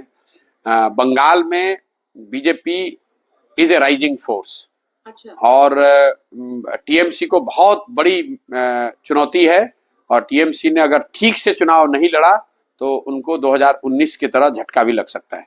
ये बंगाल के अंदर अभी संदेश खाली वाला मामला बहुत कर रहा है, तो ये जो संदेश खाली में हो रहा है, इसको आप एक चुनावी पैतरे के तौर पर या ये मौसमी माहौल के तौर पर खबर, या फिर ये ध्रुवीकरण के लिए किया जा रहा है एक प्रयोग? नहीं, देखिए, जो वहाँ मुद्दा है मैं तो जानता नहीं हूँ कि एग्जैक्ट मुद्दा क्या है। सरकार का एक अपना पक्ष है, विपक्ष का एक अपना नजरिया है, आगे जांच होगी और एजेंसियां लगेंगी, लोग भी रिपोर्ट कर रहे हैं।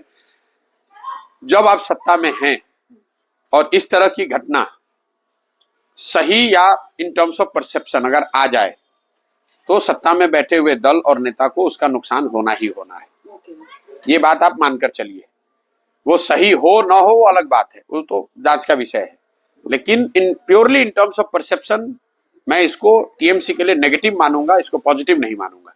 ठीक है, अब मैं महाराष्ट्र की तरफ आते हैं। आपने एनसीपी का भी जिक्र किया। महाराष्ट्र, क्या आपको ऐसा लग रहा है कि सबसे ज्यादा जिसके बारे में कुछ आप अनुमान लगा ना पाए, उस तरीके का एक राज्य बनकर उभरा है? क्योंकि वहां पर जो इंडिया गठबंधन वाले दल हैं वो दो फाड़ हो चुके हैं, एनडीए का बिल्कुल शक्ल बदली हुई है, महाविकास अघाड़ी की शक्ल बदली हुई है। देखिए, महाराष्ट्र की जो स्थिति है, मैं कोई महाराष्ट्र का या किसी भी राज्य का एक्सपर्ट नहीं हूं, मैं तो ऐसे बैठ के आपसे चर्चा कर रहा हूं। महाराष्ट्र की जो पॉलिटिकल सिचुएशन वो इतना मेस है कि उस पर किसी भी तरह की कोई टीका टिप्पणी करना ही बड़ा मुश्किल है। लेकिन मैं इतना जरूर कह सकता हूं कि इंडिया अलायंस के लिए अगर एक कोई फर्टाइल ग्राउंड था, वो था महाराष्ट्र।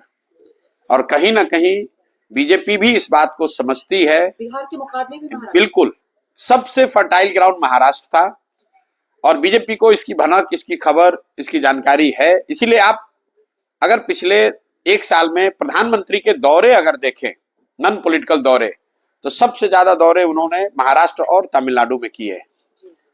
ये दौरे ऐसे नहीं बनाते ये लोग, तो रोज आंकड़े देख रहे हैं, फीडबैक उनको आ रहा है, उसके आधार पे कर रहे हैं।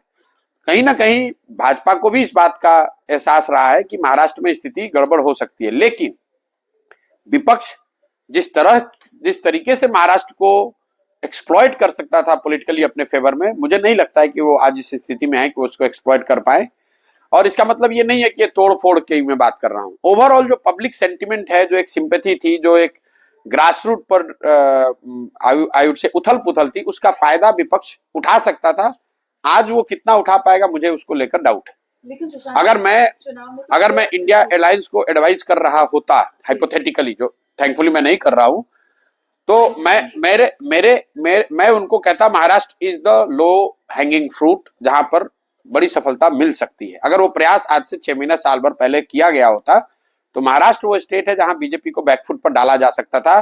बिहार वो जगह नहीं थी, महाराष्ट्र वो जगह थी। लेकिन प्योर एरिथमेटिक हिसाब से अगर देखा जाए तो महाराष्ट्र के अंदर तो नंबर गेम, वो जिस तरीके से पार्टियों में तोड़फोड़ हुई है, उसी का सबसे बड़ा खमियाजा लगता है ना? नहीं, देखिए, पार्टी नेता के इधर उधर जाने से वोटर थोड़ी ना जाता है। वो तो विधायक भागेंगे, एमपी भागेंगे, कुछ काडर इधर उधर होता है, उसका कुछ असर हो सकता है परसेप्शनल या अदरवाइज, सिंबल ही चलेगा, उससे कोई फर्क नहीं है। वो तो शरद पवार जी एक यूनिक पॉलिटिशियन है, उन पर मैं टीका टिप्पणी नहीं करना चाहता हूं। मैं एक ही बात कह सकता हूं कि इंडिया अलायंस, अगर बीजेपी के हिसाब से देखें तो एक प्रॉब्लमेटिक स्टेट जो उनके लिए था वो महाराष्ट्र था, और धीरे धीरे महाराष्ट्र को उन्होंने रिकूप किया है। और उसको अदर वे कहें तो इंडिया अलायंस के पास जो अपॉर्चुनिटी थी महाराष्ट्र में, कहीं ना कहीं they have allowed it to slip away. दूसरा स्टेट में कर्नाटक मानता हूं जहां Congress could have consolidated in a big way, वो भी मुझे लग रहा है कि now BJP is fighting back. तीसरा स्टेट में वेस्ट बंगाल मानता हूं जहां BJP was down in dumps, they have been allowed to come back. और मुझे लग रहा है कि इन तीनों स्टेट जो बड़े राज्य हैं, इन तीन बड़े राज्यों में, और अगर विधानसभा के नजरिए से देखूं तो मध्य प्रदेश वो राज्य था जहां बीजेपी बैकफुट पर थी कर्नाटक के बाद, वहां पर Congress has allowed BJP to come back. नहीं तो बंगाल के अंदर अगर ममता कांग्रेस और लेफ्ट के साथ आ जाती तो वो नहीं कंटेन किया जा सकता। मैं बात भाई, पिछला जो विधानसभा चुनाव हुआ था हाँ। उसमें तो लेफ्ट और कांग्रेस दीदी के साथ नहीं थे, फिर भी भाजपा को 77 पर उतार दिया गया। सिर्फ अलायंस कर लेने मात्र से, नेताओं के साथ में आने से कोई चुनाव जीत हार नहीं होती है, वो तो एक पहलू है सिर्फ। मैं ये कह रहा हूं कि बंगाल में BJP was decimated below 10, BJP has made a comeback, is making a comeback और appearing to be making a comeback. In Maharashtra BJP was in backfoot, India alliance for the lack of their effort and strategy again has allowed that gain to go away। और कर्नाटका जहां BJP एकदम back foot पर चली गई थी, कांग्रेस को lead था, वहां पर भी मुझे लग रहा है कि BJP is going to make an stunning comeback. और ये तीनों चारों स्टेट में जो कमबैक है, इसी वजह से आप देख रहे हैं कि फिर से जो चैटर है कि 330 350 ये सब जो बातें हो रही हैं, वो बीजेपी वाले इसलिए कर पा रहे हैं कि इन तीन चारों राज्यों में जहां उनको परेशानी थी वहां पर या तो उन्होंने अपने प्रयास से स्थिति बेहतर की, या ऑपोजिशन के लैक ऑफ एफर्ट से वो एडवांटेज जो था वो उनके हाथ से निकल गया। एक और चीज जो अभी पिछले दिनों हमने देखी, आप कर्नाटक का जिक्र कर रहे हैं, पर वो बात ये निकल कर आई सियासी पसंद के तौर पर देश में एक नॉर्थ साउथ डिवाइड की, तो मतलब कर्नाटक के जरिए बीजेपी उसको पार्ट लेगी इस बार 2000। नहीं, ये देखिए बड़ा सिंपलिस्टिक, टीवी स्टूडियो में बैठ के लोग कहे नॉर्थ साउथ डिवाइड, ऐसा मैं देखता नहीं हूँ। इंडिया में एक divide electorally, I am underlining electorally, उसको किसी दूसरे क्षेत्र में ना करें, वो है ईस्ट साउथ और नॉर्थ वेस्ट। ईस्ट साउथ और नॉर्थ हाँ, और ईस्ट वेस्ट, ईस्ट साउथ का मतलब है आप बिहार से शुरू कीजिए, बिहार, बंगाल, उड़ीसा, तेलंगाना, आंध्र प्रदेश, तमिलनाडु, केरल, ये जो 220 सीटें हैं, यहां पर भाजपा की 50 से कम सीटें रही हैं। 150 से ज्यादा सीट विपक्षी दलों के पास रही है, या उन दलों के पास रही है जो बीजेपी नहीं है, एनडीए का हिस्सा फॉर्मली नहीं है, चाहे वो नवीन पटनायक हो, जगनमोहन रेड्डी हो, फॉर्मली एनडीए का हिस्सा नहीं रहे। तो ये 150 एमपी जीते हुए हैं जो नॉन बीजेपी नॉन एनडीए हैं। इनकी वैल्यू इसलिए नहीं है पॉलिटिकली क्योंकि जो बाकी के 300 बच गए नॉर्थ और वेस्ट में, जहां BJP is fighting with Congress, NCP, SP and RJD, in 300 में बीजेपी 80% सीट जीत गई। तो जब तक आप नॉर्थ और वेस्ट में बीजेपी को, अगर आप बीजेपी को नॉर्थ और साउथ में समझो, नॉर्थ और वेस्ट में अगर आपने 80 सीट में हरा दिया, तो ये 80 और बाकी के जो 150 हैं वो मिलकर 230 240 हो सकते हैं। नॉर्थ साउथ का डिवाइड इसलिए नहीं, जैसे आप कह रहे हैं कर्नाटक में बीजेपी जीती हुई है 100% लोकसभा की सीट, तो नॉर्थ साउथ का डिवाइड कहाँ है? ये आपने बहुत अच्छा बताया, ईस्ट साउथ और नॉर्थ और वेस्ट वाला जो डिवाइड आपने बताया। ये जो है ना, अगर आपको बीजेपी को हराना है तो पूरी ताकत आपको लगानी है वेस्ट और नॉर्थ में 75 से 80 सीट जीत जाओ। ईस्ट और साउथ में बीजेपी चाहे कुछ भी कर ले, वो 50 का 60 कर लेगी, 65 कर लेगी, वो 220 में 200 नहीं जीत सकते। तो आपके पास 150 कैप्टिव सीट है। अब कोई ये आर्गुमेंट दे सकता है भाई ये तो जीते हुए हैं लेकिन जगनमोहन रेड्डी तो नहीं है साथ में। अगर वैसा फॉर्मेशन कोई आएगा तो ये जो पार्टियां हैं बीजेडी, वाईएसआरसीपी, टीडीपी, ये सब आपको उस साइड बीजेपी के अगेंस्ट आ सकती हैं। अगर वो फॉर्मेशन, अगर आप नॉर्थ वेस्ट में 100 सवा 100 सीट जीत जाओगे तो ये लोग 150 उधर जुड़ जाएंगे, 270 के आसपास आप पहुंच सकते हो। कम से कम फिजिकली राइट अप्रोच नहीं है कि मैं अपना रायबरेली बचा लूं, अमेठी, क्योंकि आप नहीं बचा सकते। जब जहाज डूबेगा तो आपका केबिन कैसे बचेगा? वो भी डूब जाएगा। तो मतलब आपको लगता है उनको पूरी की पूरी नाकामी एक तरीके से विपक्ष की है, जिसकी वजह नहीं, मैं ये शब्द नहीं कह रहा हूँ, ये शब्द आपके हैं। अच्छा, मैं ये कह रहा हूँ कि opposition has not been able to capitalise on the opportunities और the dissent which is there on the ground. Ground पर डिसकंटेंट है, नाराजगी है, लेकिन opposition primarily led by Congress वो उस डिसकंटेंट को, नाराजगी को इलेक्टोरल सपोर्ट में और वोट में कन्वर्ट कराते हुए नहीं दिख रहे हैं। इसे आम भाषा में मैं यही कहूंगी ना कि विपक्ष की नाकामी गिनी जाएगी कि जमीन पर इतने सारे मुद्दे हैं, जमीन पर डिसकंटेंट है जो आप खुद कह रहे हैं। नहीं, मैं नहीं कह रहा, तो आंकड़े बता रहे हैं भाई। आप अभी सरकार का एक आंकड़ा आया है, मैं आपको बता दूं। जो लोग बता रहे भाई देश में बड़ी तरक्की हो गई, आर्थिक रूप से लोग बड़ा खुश हैं। 5,000 से कम आमदनी वाले 60% से ज्यादा लोगों ने कहा सरकार के आंकड़े में कि उनकी आर्थिक, सामाजिक, उनकी वेलबींग पिछले 10 साल में खराब हुई है। और इस देश में ज्यादा संख्या किसकी है? 5,000 से कम कमाने वालों की है। तो जो बहुसंख्यक समाज है आर्थिक नजरिए से, वो तो सरकार की नीतियों से उसको उस तरह का फायदा नहीं हुआ है या उस तरह की उसकी खुशी नहीं जैसा सरकार दावा कर रही है। लेकिन मान लीजिए कि खेत में फसल लगी हुई है और आपको भूख लगा है, आपको खाना खाना है, खेत में धान लगा है, तो धान खेत में होने से आपका पेट तो भरेगा नहीं। आपको धान को काट कर लाना पड़ेगा, उसको चावल में कन्वर्ट करना पड़ेगा, चावल को पकाना पड़ेगा, तब तो खाओगे। तो आप खेत इनकम्बेंसी नहीं है, बहुत बहुत बड़ी एंटी इनकम्बेंसी तो नहीं कहूंगा, लेकिन ये जरूर कहूंगा कि एक बहुत बड़ा वर्ग है समाज का जो सरकार से, सरकार के कार्यशैली से, सरकार के काम से, उनके डिलीवरी से खुश नहीं है। लेकिन उनको वो विकल्प नहीं दिख रहा है कि वो कहाँ जाएं, किसके साथ जाएं, ताकि वो एक मजबूत आवाज, मजबूत चुनौती के तौर पर भाजपा को हरा सके। तो इस सब के बीच सारी की सारी नाकामी फिर तो विपक्ष की नजर आती है यहाँ पर कि वो विकल्प नहीं बन पा रहा है। ऐसे में जो मोदी सरकार राममय माहौल, लाभार्थी और मोदी की गारंटी का जिक्र करती है, फिर मतलब वो सब निगेट कर दिया आपने? नहीं, मैंने निगेट नहीं किया। जो बीजेपी को मान लीजिए कि 35 लोग खुश हैं, वो क्यों खुश हैं? वो हिंदुत्व की वजह से खुश हैं, वो राष्ट्रवाद के नाम पर खुश हैं, वो राम मंदिर के लिए खुश हैं, वो लाभार्थी हैं इसलिए खुश हैं। तो लेकिन वो सारी चीज को मिलाकर 35 लोग ही खुश हैं। बाकी 65 लोग हैं जो अन्य विषयों से नहीं खुश हैं। तो उन 35 का उनको फायदा है, लेकिन एक बड़ा फायदा यह है कि जो 65 उनसे नाराज है उसको कोई गैल्वनाइज नहीं कर पा रहा है, उसको कोई एक साथ लेकर नहीं आ पा रहा है। गैल्वनाइज करने के लिए बेहतर तरीका हो सकता था चेहरा दिया जाता प्रधानमंत्री नरेंद्र मोदी के सामने। नहीं, देखिए, narrative throws the face, not the other way around. ये मीडिया बहुत बड़ी गलती करता है कि चेहरा हो जाएगा तो उससे, भाई चेहरे जो है, पहले नैरेटिव यूपीए के खिलाफ बना, पहले पॉलिसी पैरालिसिस की बात शुरू हुई, पहले करप्शन की यूपीए में बात शुरू हुई, तब फिर भाजपा और भाजपा में मोदी आए।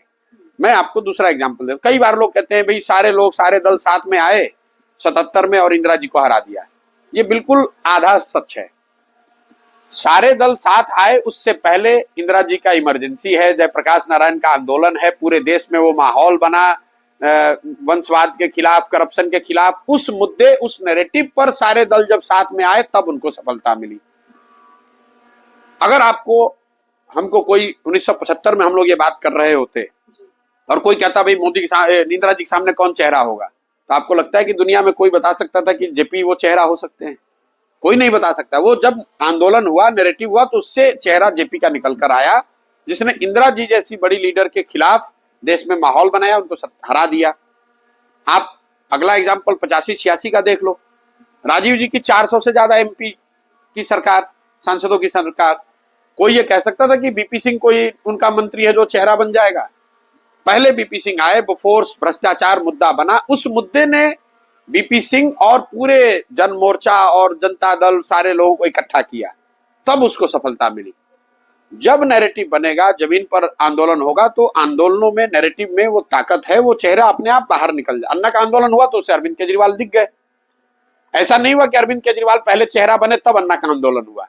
पहले नैरेटिव की जरूरत है कि जनता के मुद्दों पर अगर एक बार नैरेटिव बन जाए, आंदोलन हो जाए। इसीलिए डेमोक्रेसी में, लोकतंत्र में जो सत्ता में बैठा है वो हमेशा डरा रहता है। इसलिए डरा रहता है, जो समझदार सत्ता चलाने वाले लोग वो डर के रहते हैं, क्योंकि उनको मालूम है कि कब कौन मुद्दे पर हंगामा शुरू हो जाए और उस हंगामे से कौन लड़का खड़ा हो जाए, कौन व्यक्ति, कौन महिला खड़ी हो जाए, इसकी कोई गारंटी नहीं दे सकता। अभी महाराष्ट्र में आपने देखा, जो लड़का मराठा आरक्षण की बात कर रहा है, क्या उसके बारे में कोई कह सकता था कि कौन लड़का है जो ये इसका चेहरा बन जाएगा? 2017 में कोई हार्दिक पटेल और अल्पेश ठाकुर और जिग्नेश को कोई जानता था? नीचे नैरेटिव बना, फिर आपको पता चला अच्छा है कौन लीड कर रहा है, ये तो हार्दिक पटेल लीड कर रहे हैं। केसीआर तेलंगाना लीड, जब तेलंगाना का मुद्दा बना तब तो केसीआर का पहले नैरेटिव, फिर नैरेटिव से निकलेगा चेहरा। तो अभी ये जो किसान आंदोलन है, क्या ये नैरेटिव बन सकता है? 24 अब तो चुनाव, दो बातें हैं इसमें, दो मतलब सरकार को मैं ये कहूंगा कि फायदा ये है कि एक तो ये चुनाव बहुत करीब आ गया है, और दूसरा अभी भी ये जो किसान आंदोलन है ये लार्जली हरियाणा, पंजाब और वेस्टर्न यूपी तक लिमिटेड है। बंगाल के किसान, महाराष्ट्र के किसान, बिहार के किसान, उड़ीसा के किसान इसमें पूरी ताकत से नहीं जुड़े हैं। लेकिन अगर वो जुड़ जाए और ये देशव्यापी किसान का मुद्दा हो जाए तो बहुत बड़ी परेशानी हो सकती है। और आप ये देख रहे हैं कि पिछली बार सरकार ने महीनों लिए थे बात करने में, इस बार जैसे ही आंदोलन शुरू हुआ है हर दिन सरकार के मंत्री बैठ रहे हैं, क्योंकि उनको भी मालूम है, मैंने जो आपको बात बताई कि जो अनुभवी लोग सत्ता में बैठे हैं उनको मालूम है कि इस तरह के मुद्दे को बड़ा बनते देरी नहीं लगता है। इसलिए वो आप देख रहे हैं कि सरकार रोज बैठ रही है, सरकार के मंत्री बैठ रहे हैं, कोशिश की जा रही है। ये मुद्दा हो सकता है, लेकिन आज सरकार के पक्ष में इतनी ही बात है कि ये मुद्दा अभी भी हरियाणा, पंजाब, पश्चिम उत्तर प्रदेश से जुड़ा हुआ ज्यादा लग रहा है, और चुनाव बहुत करीब है तो शायद इतना समय नहीं है कि ये पूरा मुद्दा हो जाए। लेकिन ये मुद्दा मरेगा नहीं। अच्छा। मैं आपको फिर एक पीछे का उदाहरण दे देता हूं। बहुत कम लोगों को याद है कि जो 2G का मामला है वो यूपीए 2 में नहीं, यूपीए 1 के अंतिम के वर्षों में शुरू हुआ था, और जब यूपीए 2 बना और राजा जी को फिर से मंत्री बना दिया गया तब उसने फिर उफान पकड़ा, और 2 बरस के बाद अन्ना आंदोलन में वो बड़ा मुद्दा बना। तो ये किसानों का जो डिस्कंटेंट है ये मुद्दा खत्म नहीं होने वाला है। किस फॉर्म में ये आगे जाएगा वो तो मैं प्रेडिक्ट नहीं कर सकता हूं, लेकिन ये रहेगा मुद्दा, क्योंकि नीचे में जो बार बार मैं कह रहा हूं रूरल डिस्ट्रेस है, किसानों की परेशानी है, जो गरीब तबका है जिसको आप लोअर 2 क्वांटाइल कह ले, जो 50% आबादी इकोनॉमिक नजरिए, आर्थिक नजरिए से उसकी स्थिति बेहतर नहीं हो रही है, और वो बहुत बड़ी संख्या है। चलते चलते अब एक पर्सनल सा क्वेश्चन, अभी आपकी अपनी चुनावी पार्टी तो है नहीं, तो as a voter Prashant Kishor की प्रेफरेंस क्या है? As a voter Prashant Kishor देश के प्रधानमंत्री के तौर पर किसको देखना चाहते हैं? देखिए, संविधान और लोकतंत्र बनाने वालों ने बहुत सोच समझ के वोटिंग को सीक्रेट रखा है। प्रधानमंत्री किसको देखना? मैं इसीलिए तो आपको कह रहा हूं, इसीलिए तो सीक्रेट। प्रधानमंत्री उसको देखना चाहते हैं जो देश जिसको वोट करे, लेकिन और प्रधानमंत्री उसको देखना चाहता हूं जो देश को साथ में लेकर आगे बढ़ाए नागरिक होने के नाते। लेकिन मैं किसको वोट दूंगा अगर मैं वो टीवी पे बता दूं तो फिर तो सीक्रेट वोट। प्रधानमंत्री किसको? नहीं, भाई जिसको वोट दूंगा उसी को प्रधानमंत्री देखना चाहूंगा, उसी दल को देखना चाहूंगा, लेकिन वो सीक्रेट ही रहे तो बेहतर है, क्योंकि उसको अगर आप टीवी पर बताने लगेंगे। सभाओं में लोगों को गाइड कर रहे हैं कि 24 चुनाव में किसको चुने? नहीं, मैं यहाँ लोगों को गाइड कर रहे हैं, लोगों को हम ये बता रहे हैं कि वोट जिसको देना है दो, लेकिन एक बार वोट अपने और अपने बच्चों के लिए दो, देश के लिए नहीं, जात के लिए नहीं, राज्य के लिए नहीं, विचारधारा के लिए नहीं। कम से कम बिहार के नजरिए से मैं ये बोल रहा हूं कि हम लोग देश की चिंता थोड़े दिन के लिए छोड़ दें, हम लोग राज्य विचारधारा की चिंता छोड़ दें, जाति धर्म विचार सबका छोड़ दें, भारत पाकिस्तान चाइना को एक बार देश को निपटने दें, एक बार बिहार में अपने बच्चों के लिए वोट दीजिए। यही सलाह मैं गांव गांव जाकर लोगों को दे रहा हूं,